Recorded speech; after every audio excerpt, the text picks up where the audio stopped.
Now, as you can see here, I will explain how to use the AI Object Remover feature in CapCut to effectively remove text from your videos using AI technology. First, open CapCut on your phone.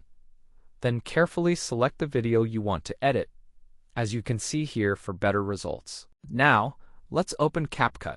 Carefully click on Add Video, and after that, let's proceed to add another video, as shown. Now let's locate the video I previously added. For this example, we will select this specific video, as you can see here, to proceed with editing. Now let's add the video here. Next, carefully click on your selected video, and after that, we will search for the option to remove the background. Now let's proceed with custom removal.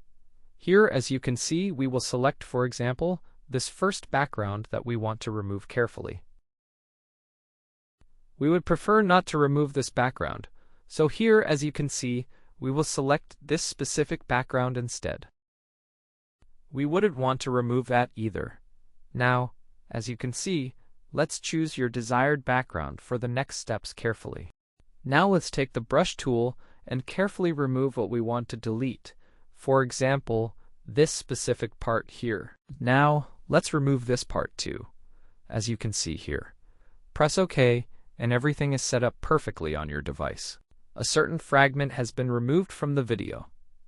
You can play around a bit more with the settings to achieve your desired look. You can outline this beautifully, as you can see here, to create something you would really love and enjoy using. Create a beautiful stain like this one to make it visually appealing. That's all. Thank you for watching. Wishing everyone good luck and saying goodbye for now. Take care.